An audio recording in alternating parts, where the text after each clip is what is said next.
Değerli şagirdlər, abituriyentlər, izləyicilər. Bugünkü dərsimizdə sadə cümlənin şəxsə görə növlərindən danışacağıq. Burada gördüyünüz bölgü şəklindədir sadə cümlənin şəxsə görə növləri. Müəyyən şəxsli, qeyri-müəyyən şəxsli, ümumi şəxsli, şəxssiz. Amma məndən olsa, əslində bu cümlələrin təsnifatı bu cür olmalıdır. Cümlələr şəxssiz və şəxsli deyə bölünməlidir. Şəxssiz cümlə, indi bunu izah edəcəyəm. Sonra şəxsli cümlələr özləri 3 yerə bölünməlidir. Müəyyən şəxsli, qeyri-müəyyən şəxsli, ümumi şəxsli. Bu zaman bölgüdə də bir prinsip olur. Bölgünün prinsipi müəyyən olunur. Məsələn, şəxsli cümlələr o deməkdir ki, orada iş görən subyekt var, iştirak eləsə də, eləməsə də. Şəxssiz cümlə isə o deməkdir ki, orada iş görən cümlədə olmur. İş görəni bərpa eləmək də olmur. Hətta nə iş görən cümlədə olur, yəni nə iş görən subyekt kimi, mübtəda kimi cümlədə iştirak eləyir, ya da ki, ümumiyyətlə nə şəxs olmur, nə də subyekt cümlədə işlənə bilmir. Mübtəda cümlədə olmur. Yəni şəxsi cümləni belə başa düşmək lazım ki, nə mübtəda olmur, nə də şəxs olmur. Elə ona görə gəlin əvvəlcə şəxsi cümlədən danışaq, sonra müəyyən şəxsli, qeyri-müəyyən şəxsli, ümumi şəxsli cümlədən danışarıq. Demək, şəxsiz cümlənin mübtədası olmur və onu təsəvvür eləmək də mümkün olur. Yəni, cümlədə mübtəda olmur, təsəvvür də mümkün deyil. Yəni, onu cümlədə bərpa eləmək də heç cürə mümkün deyil. Nümunələrə baxsaq, məsələn, baxılmadı xəbər. Nəyə baxılmadı? Şikayətə. Tamam. Məsələn, bu cümlədə gördüyümüz kimi mübtəda yoxdur. Və yaxud xoşum gəlir xəbər. Nədən xoşum gəlir? Pandadan. Tamamdır. Və yaxud mayın 1-idir xəbər. Nə vaxt mayın 1-idir? Bugün. Bugün də nə olur? Zərflik. Gördük ki, hər üç cümlənin içində mübtəda yoxdur, şəxs yoxdur, subyekt yoxdur. Bərpa eləmək də mümkün deyil. Şəxssiz növ cümlələrin xəbəri üçüncü şəxsin təkində olur. Bu xəbərlər ümumiyyətlə şəxsə görə dəyişmir. Yəni, baxılmadı sözünü mən baxılmadım, sən baxılmadın şəklində, biz baxılmadıq, siz baxılmadınız şəklində şəxsə görə dəyişmək olmur. Və ya xoşum gəlir, xoşum gəlirəm, xoşum gəlirsən, xoşum gəlirik, xoşum gəlirsiniz olmur. Və yaxud mayın 1-yəm, mayın 1-sən, mayın 1-yik. Bu şəkildə olmur. Demək, şəxssiz cümlələrin xəbəri şəxssiz növ feillərlə, frazeoloji birləşmələrlə, bir də zaman anlayışlı sözlərlə ifadə olunur ki, biz gördük, baxılmadı. Şəxssiz növ feildir, xoşum gəlir, frazeoloji birləşmədir. Mayın 1-i də zaman anlayışlı sözdür. Demək, şəxssiz cümlələrin xəbəri olmur, bərpa eləmək də mümkün olmur. Bunu bu cür anlamaq lazımdır. Keçdik sadə cümlənin digər növlərinə. Müəyyən şəxsli cümlə. Müəyyən şəxsli cümlə o deməkdir ki, mübtədası var və yaxud mübtədası çox asanlıqla bərpa olunur. Mübtədası bərpa olunur dedikdə mən, sən, o, biz, siz sözləri başa düşülür. Yəni, əvəzlikləri başa düşülür. Yəni, ya mübtəda cümlədədir, yəni belə deyirik ki, hava qaralmışdı. Məktəb direktoru bizi təriflədi. Və yaxud deyək ki, bugün hamı tədbirdə iştirak elədi. Hamı iştirak elədi. Yəni, mübtəda var. Bu cür cümlələr müəyyən şəxsli cümlədir və yaxud mübtəda yoxdursa da, xəbər ya birinci şəxsin təkindədir, ya ikinci şəxsin təkindədir, ya üçüncü şəxsin təkindədir, ya birinci şəxsin cəmindədir, ya da ikinci şəxsin cəmindədir. Bu halda olanda buna buraxılmış mübtəda deyilir. Nümunələrlə fikrimizi izah edək. Məsələn, getdim. Bu cümlədə xəbər var. Mübtəda yoxdur, amma mübtəda çox asanlıqla bərpa olunur. Yəni, mən getdim. İndi apararsan. Burada apararsan xəbər. Bu cümlədə mübtəda çox rahatlıqla bərpa olunur. Yəni, sən. Yolu tapmadı. Kim? O. Qayıtdıq. Kim? Biz. Hamıya deyərsiniz. Kim? Siz. bu tipli cümlələrin hamısı müəyyən şəxsi cümləyə hesab olunur. Yəni, mübtədası bərpa olunan və yaxud mübtədası iştirak edən, mübtədası bərpa olunan dedikdə, söhbət mən, sən, o, biz, sizdən gedir. Yəni, xəbərlər birinci şəxsin təkində, ikinci şəxsin təkində, üçüncü şəxsin təkində, birinci şəxsin cəmində və ikinci şəxsin cəmində olan cümlələr ki, düzdür, orada istisna hallar var, biz ümumi şəxsi cümlələrdən danışanda deyəcəyik. Mübtədası mən, sən, o, biz, siz kimi bərpa olunan cümlələr də müəyyən şəxsli cümlə hesab olunur. Belə cümlələrə mübtədasız müəyyən şəxsli cümlələr də deyilir. Gəldik qeyri-müəyyən şəxsli cümlələrə. Qeyri-müəyyən şəxsli cümlələrin mübtədası olmur. Xəbəri üçüncü şəxsin cəmində olur.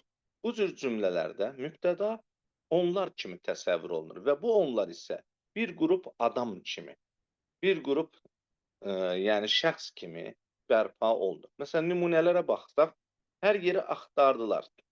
Məsələn, xəbər burada üçüncü şəxsin cəmindədir, mübtəda yoxdur və bizim təsəvvür elədiyimiz mübtəda onlardır. Yəni, onlar hər yeri axtardılar. Bu tip cümlələr olur qeyri-müəyyən şəxsi cümlə. Evdə dincəlirdilər. Bu cür cümlələr, yəni dincəlirlər. Kim? Onlar. Olur qeyri-müəyyən şəxsli cümlələr.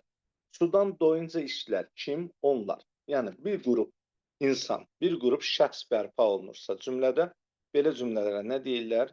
Qeyri-müəyyən şəxsli cümlə. Gəldik ümumi şəxsli cümlələrə. Ümumi şəxsli cümlələrdə isə vəziyyət belədir. Yenə mübtəda yoxdur. Amma bu tip cümlələrin mübtədası bütün insanlar deməkdir. Və bu tip cümlələr adətən ya aforizmlər olur, mübtədası olmayan, ya atalar sözləri olur. Və yaxud aforizm tipli, hökm tipli cümlələr olur ki, bu hökmlər hamıya aid olur. Məsələn, cümlələrə baxaq, düzəni faizdə sayarlar. Kim? Bütün insanlar. 100 ölç, 1 biç. Aha, burada bütün insanlar ikinci şəxsin təki kimi verilir. Yəni, bu tövsiyə kimidir sanki. Sən 100 ölç, 1 biç, amma bu sən əslində bütün insanlar demək. Bu günün işini sabaha qoymazlar, bütün insanlar. Demək, ümumi şəxsli cümlələrdə mübtəda olmur. Xəbər ya ikinci şəxsin təkində, ya üçüncü şəxsin cəmində olur. Bu cür mübtəda ikinci şəxsin təkində olan sən və yaxud üçüncü şəxsin cəmində olan onlar. Tək adam və yaxud bir qrup insan demək deyil, bütün insanlar demək. Bu cür olanda cümlə necə olur? Müəyyən şəxs, ümumi şəxsli cümlə olur. Bir şey unutmayaq ki, biz takılırıq atalar sözlərinə, belə düşünürük ki, atalar sözləri ümumi şəxsli cümlə qrupuna aiddir, amma mübtədası olan atalar sözləri ümumi şəxsli cümlə hesab olunmur. Bu tip cümlələr müəyyən şəxsli cümlə hesab olunur. Məsələn, deyirəm ki, yaxşılığa yaxşılıq hər kişinin işidir. Hər kişinin işidir xəbər. Nə? Yaxşılığa yaxşılıq. Burada mübtəda var deyə bu cümlə müəyyən şəxsli cümlə hesab olunur. Buna ümumi şəxsli cümlə demək olmaz. Bir daha xatırladıram. Ümumi şəxsli cümlənin mütləq və mütləq mübtədası olmamalıdır. Və yaxud bu yerdə bir şey deyim. Mürəkkəb cümlələr var ki, atalar sözləridir. Onlar da ümumi şəxsli cümlə hesab olunmur. Məsələn, nə əkərsən, onu da biçərsən. Bu cümlə mürəkkəb olduğu üçün ümumi şəxsli cümlə qrupuna girməz. Çünki ümumi şəxsli cümlələr, qeyri-müəyyən şəxsli cümlələr, müəyyən şəxsli cümlələr hamısı sadə cümlənin şəxsə görə növüdür. Deməli, mübtədası olan atalar sözləri və yaxud mürəkkəb cümlə şəklində olan atalar sözləri mübtədası olmasa da ümumi şəxsli cümlə qrupuna daxil olmaz. Gəldik, deməli, bir daha xatırladırıq, şəxsi cümlələrdə mübtəda olmur, bərpa eləmək olmur. Ümumi şəxsli cümlələrdə mübtəda olmur, amma bərpa olunan mübtəda onlar və sən kimi bərpa olunsa da bütün insanlara aid bir hökm bildirir. Qeyri-müəyyən şəxsli cümlələrdə mübtəda olmur, amma bərpa olunan mübtəda bir qrup şəxs olur, onlar olur. Müəyyən şəxsli cümlələrdə isə mübtəda olur və yaxud bərpa olunan mübtəda mən, sən, o, bizsiz şəklində olur. Deməli, mən, sən, o, bizsiz şəklində mübtədası bərpa olunan cümlələr də müəyyən şəxsli cümlələr hesab edilir. Sonra sadə cümlənin növlərindən biri də adlıq cümlədir. Bu, mübtəda əsasında formalaşan cümləyə deyilir. Belə cümlələrdə xəbər olur. Sanki xəbərli şəkilsi ixtisar olunmuş xəbərlər cümlə intonasiyası ilə deyilmiş olur. Yəni, məsələn, Ağdaş, Ləki, baba yurdum, canım, gözüm. Gördüyünüz kimi burada Ağdaş mübtədadır və bu cümlədə xəbər yoxdur. Ləki mübtədadır. Amma bu sanki belə deyirəm. Ağdaşdır, Ləkidir, baba yurdumdur, canımdır, gözümdür. Amma gördüyünüz kimi baba yurdum mübtəda, canım mübtəda, gözüm mübtəda. Bu cümlələrdə xəbər yoxdur. Sadəcə adlıq halda olan sözlər cümlə intonasiyası ilə deyilir. Belə cümlələrə də adlıq cümlələr deyilir. Adlıq cümlələr adətən dram əsərlərinin remarkalarında belə cümlələrə dram əsərlərinin remarkalarında rast gəlinir. Və bu səhnənin təsviri zamanı daha çox işlədilən cümlə tipidir. Sonra sadə cümlənin şəxsə görə növlərindən danışmışkən, müxtəsər və geniş cümlə haqqında da məlumat verək. Yalnız baş üzvlərin iştirak etdiyi cümlələrə müxtəsər cümlə deyilir. Yəni, ikinci dərəcəli üzv yoxdursa, cümlə müxtəsər cümlədir. Nümunələrə baxırıq. Hava soyuqdur. Hava mübtədadır. Soyuqdur, xəbərdir. Əhvalat yadıma düşdü. Yadıma düşdü xəbər. Nə yadıma düşdü? Əhvalat. Hər iki cümlə müxtəsər cümlədir. Çünki baş üzvlər yoxdur. Daha doğrusu ikinci dərəcəli üzvlər yoxdur. Geniş cümlə isə ikinci dərəcəli üzvlərdən hər hansısa birinin iştirak elədiyi cümləyə geniş cümlə deyilir. Nümunələrə baxaq. Yıxmışdı xəbər. Nə yıxmışdı? Külək. Nəyi yıxmışdı? Ağaçları tamamlı. Haraya yıxmışdı? Yola. Zərflik.